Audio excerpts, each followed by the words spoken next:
Alrighty, tonight's installment, I'm pleased to bring you a Radiola 20. It is a battery set from 1925. It is unique in the sense that it is a regenerative set, and we'll get into more of that in greater detail momentarily. But first, let's take a look at the front panel. The knob to the left, front panel here, is your station selector. To the right of that is regeneration control. Once again, we'll get into that momentarily. On the front panel, that's the knob to the far left. They're calling that your number 1 RF rheostat. There is your second stage RF rheostat. The third knob over is actually your on-off switch, as well as your battery voltage selector. Fourth knob over is your volume control. And on this particular set, I do have the optional volts gauge, and that's used to monitor your filament voltage. And it is somewhat critical to monitor your filament voltage because you do not wish to over voltage your tubes with the filament voltage, because you can shorten the tube life, and more importantly as well, with excessive filament voltage you can actually destroy the tube. So it's a good option to have to monitor the voltage. I do have it mirrored with the RCA 100 loudspeaker. I think it makes a very good match, and it is period correct for the set. This is how it would have looked in 1925 when it was purchased new. With that said, let's take a quick peek inside. There's not much to look at in this set, but nonetheless we will take a look. And excuse me while I remove the speaker.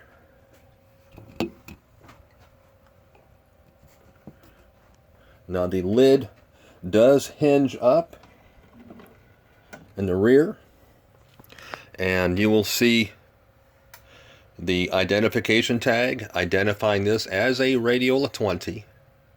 To the right of that is the battery connection hookup, which is quite helpful. And this particular set, I found a tag in it it was tested by a gentleman by the last name of Story, and I'm assuming this is an original inspected and tested tag. So I do hold on to that, and I place it back there for safekeeping. Inside the chassis, you're going to see 5 tubes. And these are all what they call long pin 199 tubes, with the exception of one. This one with the label on it is actually a 120, which is a higher power output tube. But they're all pinned and based the same way. You will see 4 pins in the bottom, 2 large and 2 small. And they, like I said, they all pin in. They all plug in identically. Not much to view inside this chassis. To the left here is your antenna and ground connections. The red wire is your antenna connection, and the braided wire, or the striped wire in this case, is the ground connection. Alright, let's go ahead and close it. We'll place the speaker on top, and once again, forgive me for jumping around with the camera. One moment. Okay, we're back. Why don't we go ahead and turn it on and see how well it performs. We brought our volume control or our battery voltage up, monitoring our battery voltage on our gauge, and we're going to turn our station selector until we receive the station. Once again, this is unique that it is one-handed tuning. That is kind of a marvel for back in the day. My AM transmitter, sadly enough, doesn't reach all the way to my shop, so I am stuck with listening to whatever is on AM broadcast. So allow me to keep flipping through the channels here, or station selector, and see what we can find. Okay. Wasn't much of anything, so we will increase our volume slightly.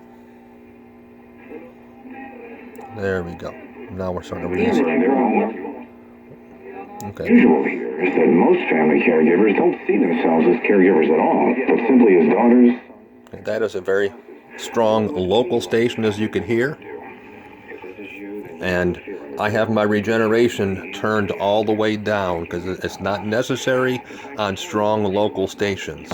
And what regeneration is, in a real simple sense, it's kind of difficult to explain, but in a simple sense, we're going to say that it recirculates the incoming signal and reamplifies it internally of its own. It takes the incoming signal, brings it in, and then sends it back out more or less, and brings it back in, and kind of recirculates it. And each time it gets recirculated, it gets stronger and stronger.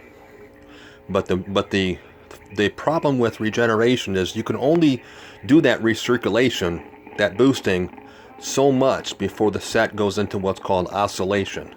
And I'll show you what I mean about that momentarily. We will find a weak station.